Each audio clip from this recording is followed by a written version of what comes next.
ಶ್ರೀಗುರುಭ್ಯೋ ನಮಃ ಹರಿ ಓಂ. ಯಾ ದೇವಿ ಸರ್ವಭೂತೇಷು ಮಾತೃರೂಪೇಣ ಸಂಸ್ಥಿತಾ ನಮಸ್ತಸ್ಯೈ ನಮಸ್ತಸ್ಯೈ ನಮಸ್ತಸ್ಯೈ ನಮೋ ನಮಃ. ಭಗವಂತನು ಎಲ್ಲರಿಗೂ ಕೂಡ ಮಂಗಲವನ್ನು ಉಂಟು ಮಾಡಲಿ ಅಂಥೇಳಿ ಆರಾಧ್ಯ ದೇವತೆಯಲ್ಲಿ ಪ್ರಾರ್ಥನೆ ಮಾಡ್ತಾ, ಇವತ್ತಿನ ದಿವಸ ಎಲ್ಲ ಪ್ರಿಯ ವೀಕ್ಷಕರಿಗೋಸ್ಕರವಾಗಿ ಬಿಲ್ವಪತ್ರೆ ಕಾಯಿಯ ಮಹತ್ವವೇನು, ಮತ್ತು ಆ ಬಿಲ್ವಪತ್ರೆ ಕಾಯಿಯನ್ನು ಮನೆಯಲ್ಲಿ ನಾವು ಇಟ್ಕೊಂಡು ಅದನ್ನು ಪೂಜೆ ಮಾಡಿದ್ರೆ ಅಥವಾ ಬಿಲ್ವ ವೃಕ್ಷದ ಕೆಳಗಡೆ ಹೋಗಿ ಲಕ್ಷ್ಮಿಯನ್ನು ಧ್ಯಾನ ಮಾಡಿದ್ರೆ ಏನು ವಿಶೇಷವಾದಂಥ ಫಲ ಎಂಬುದನ್ನು ತಿಳ್ಕೊಳ್ಳೋಣ. ಎಲ್ಲರೂ ಕೂಡ ನೋಡಿರ್ತೇವೆ, ನಾವು ಬಿಲ್ವಪತ್ರೆ ಸದಾಕಾಲ ಈಶ್ವರನಿಗೆ ಹಾಕ್ತಾ ಇರ್ತಾರೆ. ಏಕ ಬಿಲ್ವಂ ಶಿವಾರ್ಪಣಂ ಎಂಬುದಾಗಿ ಮಂತ್ರಗಳನ್ನೆಲ್ಲ ಪಠನೆ ಮಾಡ್ತಾ ಪ್ರತಿಯೊಂದು ಶಿವನ ದೇವಸ್ಥಾನದಲ್ಲಿ ಬಿಲ್ವಪತ್ರೆಯನ್ನು ಅರ್ಚನೆ ಮಾಡ್ತಾರೆ.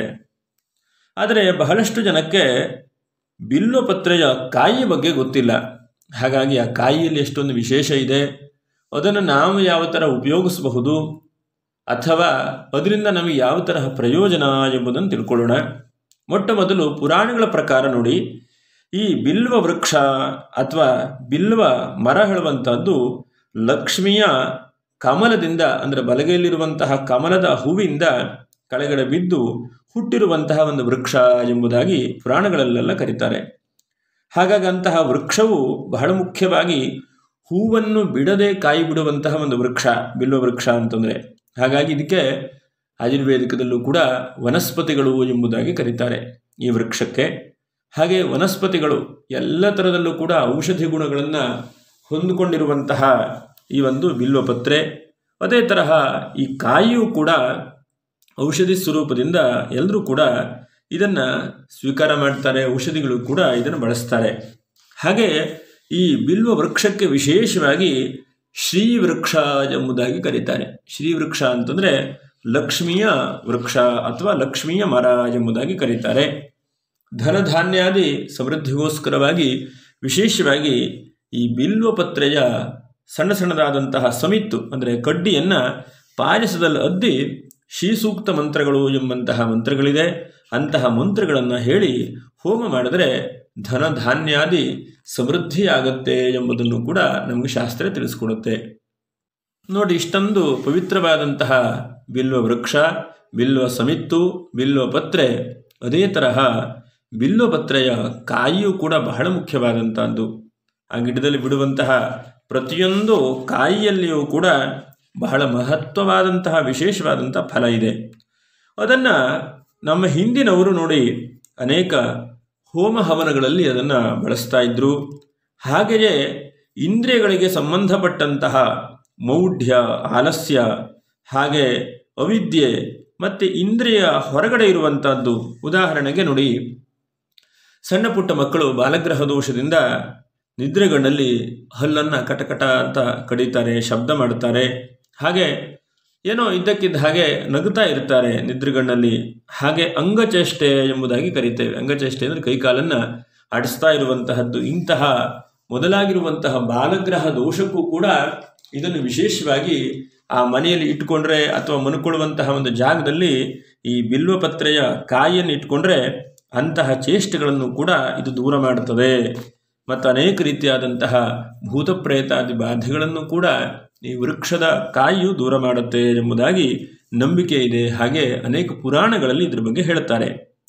ಹಾಗೆಯೇ ನೋಡಿ, ನಿಮಗೆ ಬಹಳ ಕಷ್ಟ ಆಗಿದೆ, ಬಹಳ ಸಮಸ್ಯೆ ಆಗಿದೆ, ಎಷ್ಟು ದುಡಿದ್ರೂ ಕೂಡ ದುಡ್ಡು ನಿಲ್ತಾ ಇಲ್ಲ, ದುಡ್ಡಿನಲ್ಲಿ ಅನೇಕ ಸಮಸ್ಯೆಗಳಾಗಿದೆ. ಇಂತಹ ಯಾವ ವ್ಯಕ್ತಿಗಳಿದ್ದಾರೋ ಅಂಥವರು ವಿಶೇಷವಾಗಿ ಶುಕ್ರವಾರದ ದಿವಸ ನೋಡಿ, ಬಹಳ ಸುಲಭವಾದಂತಹ ಪರಿಹಾರ ಮಾರ್ಗಗಳು. ಶುಕ್ರವಾರ ದಿವಸ ಈ ಒಂದು ಬಿಲ್ವಪತ್ರೆಯ ಮರದ ಕೆಳಗಡೆ ಕೂತ್ಕೊಂಡು ಲಕ್ಷ್ಮಿಯನ್ನು ಧ್ಯಾನ ಮಾಡಿದ್ರೆ ಅಥವಾ ಲಕ್ಷ್ಮೀ ಸ್ತೋತ್ರ ಮಾಡಿದ್ರೆ ಆ ಲಕ್ಷ್ಮಿಯು ಸಿದ್ಧಿಯಾಗಿ ಅನುಗ್ರಹ ಮಾಡುತ್ತಾಳೆ.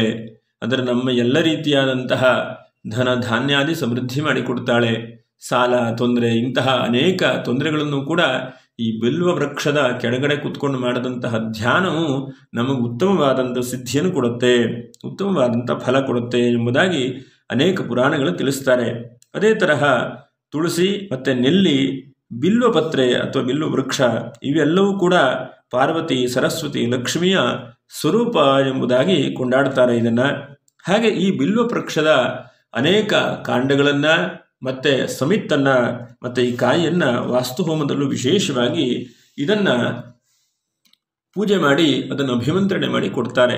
ಅದರಿಂದ ಅಭಿಮಂತ್ರಿತವಾದಂತಹ ಈ ವೃಕ್ಷದ ಫಲಗಳೇನಿದೆಯೋ ಒಂದು ಉತ್ತಮವಾದಂಥ ಫಲವನ್ನು ಕೊಡಲಿಕ್ಕೆ ಸಾಧಾರಣವಾಗಿ ಎಲ್ಲರೂ ಕೂಡ ಇಟ್ಕೊಳ್ಬಹುದು. ಅವರಿವರು ಅಂತೇನಿಲ್ಲ, ಪ್ರತಿಯೊಂದು ವ್ಯಕ್ತಿಗಳು ಕೂಡ ಇದನ್ನು ಇಟ್ಕೊಳ್ಬಹುದು. ಮತ್ತು ಈ ಒಂದು ಫಲಕ್ಕೆ ಅಂದರೆ ಈ ಕಾಯಿಗೆ ಯಾವುದೇ ತರಹ ಹುಳುವಾಗಲಿ ಅಥವಾ ಕೆಡುವಂತಹದ್ದು ಮತ್ತು ಕೊಳೆಯುವಂತಹ ಗುಣ ಇಲ್ಲ. ಸರಿಯಾದಂಥ ವೃಕ್ಷಗಳು ಚೆನ್ನಾಗಿ ಬಲುತ್ತಿರುವಂತಹ ಈ ಕಾಯಿಯಲ್ಲಿ ಯಾವುದೇ ಅಂತಹ ತೊಂದರೆಗಳಾಗುವುದಿಲ್ಲ. ಹಾಗೆ ಈ ಫಲವನ್ನು ನೋಡಿ ವ್ಯಾಪಾರ ಮಾಡುವಂಥವರು ಎಷ್ಟೋ ಜನ ಬಿಸ್ನೆಸ್ ಎಲ್ಲ ಮಾಡ್ತಾ ಇರ್ತಾರೆ. ಅಂಥವರು ಕೂಡ ಶುಕ್ರವಾರ ಅವರ ಅಂಗಡಿಯಲ್ಲಿ ಇಟ್ಕೊಂಡು ಪೂಜೆಯನ್ನು ಮಾಡಿದ್ರೆ ವ್ಯಾಪಾರ ವ್ಯವಹಾರಗಳು ಅಭಿವೃದ್ಧಿಯಾಗತ್ತೆ. ನೋಡಿ, ನಮ್ಮಲ್ಲೇ ಇರುವಂತಹ ಇದ್ರ ಬಗ್ಗೆ ಎಷ್ಟೋ ನಮಗೆ ಗೊತ್ತಿಲ್ಲ. ಹಾಗಾಗಿ ಈ ಒಂದು ಕಾಯಿ ಬಹಳ ವಿಶೇಷವಾದಂಥ ಫಲಗಳನ್ನು ಕೊಡುತ್ತೆ. ಹಾಗಾಗಿ ಅಂಗಡಿ ಇಟ್ಕೊಂಡಂಥವರು, ಬಿಸ್ನೆಸ್ ಮಾಡುವಂಥವರು, ವ್ಯಾಪಾರ ವ್ಯವಹಾರ ಮಾಡುವಂತಹ ಅವರೊಂದು ಆಫೀಸ್ನಲ್ಲೋ ಅಥವಾ ಒಂದು ಜಾಗದಲ್ಲೋ ಪುಟ್ಟದಾಗಿ ಪೇಪರಲ್ಲಿ ಕಟ್ಕೊಂಡು ಇಡುವಂತಹದ್ದನ್ನು ಮಾಡಬಹುದು. ಇದು ಅಷ್ಟು ಬೇಗನೆ ಇದು ಹಾಳಾಗಿ ಹೋಗುವಂತಹದ್ದಿಲ್ಲ. ಸ್ವಲ್ಪ ಚೆನ್ನಾಗಿರುವಂಥದ್ದನ್ನು ನಾವು ಕಟ್ ಮಾಡ್ಕೊಂಡು ಬರಬೇಕು. ಅದನ್ನು ಕಟ್ ಮಾಡಬೇಕು ಅಂತಂದರೆ ಅಮಾವಾಸ್ಯೆ, ಹುಣ್ಣಿಮೆ, ಸಂಕ್ರಾಂತಿ ಇಂತಹ ದಿವಸದಲ್ಲಿ ಮಾಡಬಾರದು.